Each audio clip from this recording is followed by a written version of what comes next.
السلام علیکم ورحمۃ اللہ وبرکاتہ۔ آئیے ہم اپنے سبق کا آغاز کرتے ہیں۔ اعوذ باللہ من الشیطان الرجیم، بسم اللہ الرحمن الرحیم۔ سورۃ البقرہ آیت نمبر 286۔ جماعت چہرم فہم القرآن فور القرآن سیریز، یہ ہے کتاب کا نام ہماری۔ آگے دیکھیے، آج کا ہمارا سبق ہے سورۃ البقرہ آیت نمبر 286۔ آج کے سبق میں ہم سورۃ البقرہ آیت نمبر 286 کا تعارف، الفاظ، معنی اور اس کا مفہوم پڑھیں گے۔ چلے آئیے دیکھتے ہیں۔ سب سے پہلے ہے سورۃ البقرہ کی آیت کا تعارف۔ تعارف کیا ہے؟ اس آیت مبارکہ میں اللہ تعالیٰ نے ہمیں بہت پیاری دعا سکھائی ہے۔ جی ہاں بچوں، دعا کیسے مانگی جائے یہ اللہ تعالیٰ نے ہم کو سکھایا ہے، اور دعا کی اہمیت بھی بتائی گئی ہے کہ دعا جو ہے مومن کی عبادت کی روح اور مغز ہے۔ جیسے انسان کے جسم میں سب سے اہم چیز کیا ہوتی ہے؟ جی، اس کا دماغ۔ تو اسی طرح عبادت جو ہے اس کی روح بھی اور اس کا مغز جو ہے وہ کیا ہے؟ دعا ہے۔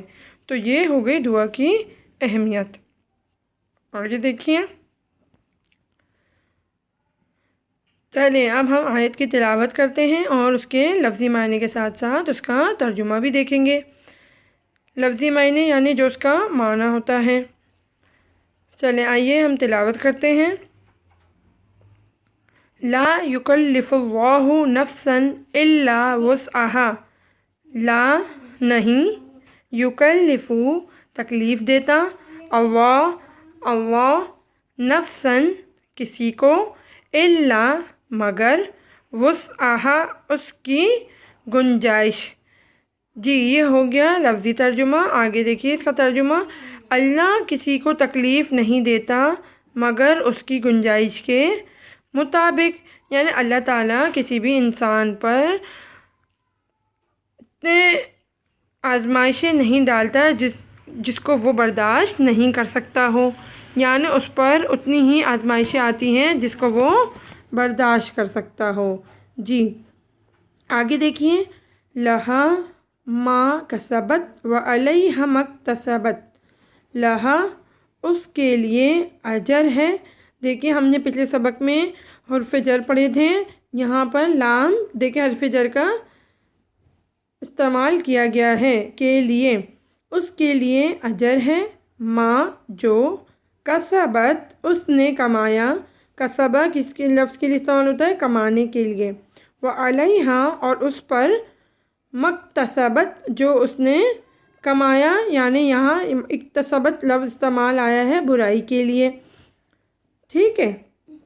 اعلیٰ بھی دیکھیں یہاں پر دوبارہ حرف جر کا استعمال ہوا ہے پر۔ ترجمہ دیکھیے۔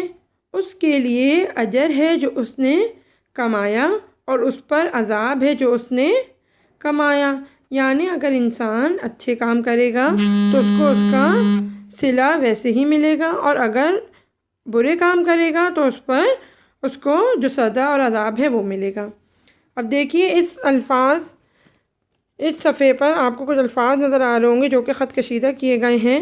ان خط کشیدہ الفاظ اور اس کے معنی کو آپ نے کہاں لکھنا ہے؟ اپنی کاپیوں میں۔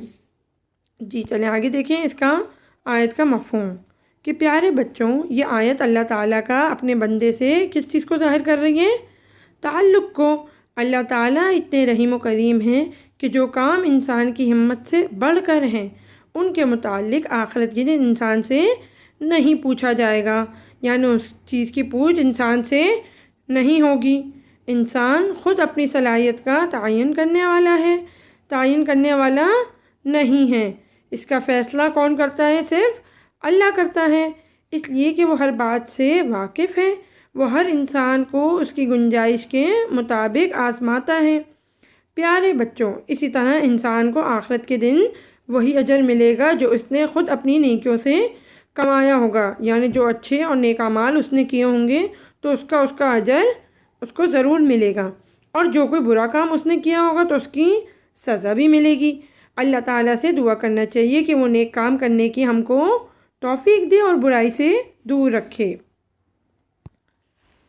چلیں دیکھیں اگلی آیت، ربنا لا تؤاخذنا ان نسینا او اخطأنا۔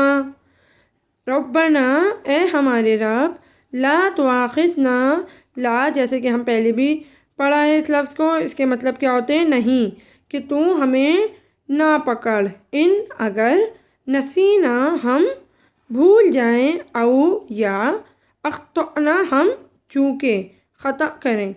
ترجمہ، اے ہمارے رب ہمیں نہ پکڑ اگر ہم بھول جائیں یا ہم چونکیں۔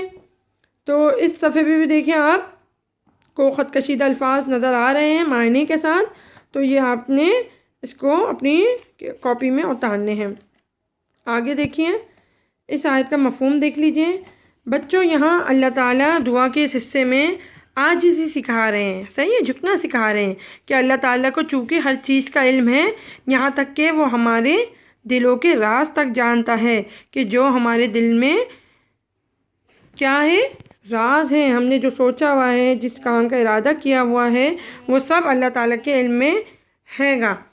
اس لیے کہا گیا ہے کہ اے اللہ تیرے علم میں تو ہمارے تمام اعمال ہیں، تو اگر تیری اطاعت اور فرمانبرداری میں ہم سے کوئی بھول ہو جائے یا کوئی غلطی ہو جائے تو اے ہمارے مالک ہمیں معاف فرما دینا، تو اپنے بندوں پر بڑا مہربان ہے۔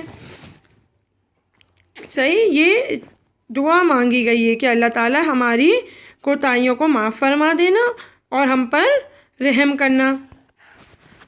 چلیں جو آج ہم نے سبق پڑھا ہے اس کے متعلق جو ہے سرگرمی دیکھ لیتے ہیں۔ ہدایت نمبر 1، ان آیات کی تلاوت کیجیے۔ صحیح، جو آج ہم نے پڑھی ہے ان کی خوش فلحانی سے تلاوت کیجیے گا۔ ہدایت نمبر 2، ان آیات کو ترجمے کے ساتھ اپنی کاپی میں لکھنا ہے۔ امید کرتی ہوں آج کا سبق آپ کو اچھے سے سمجھ آ گیا ہوگا۔ اللہ حافظ۔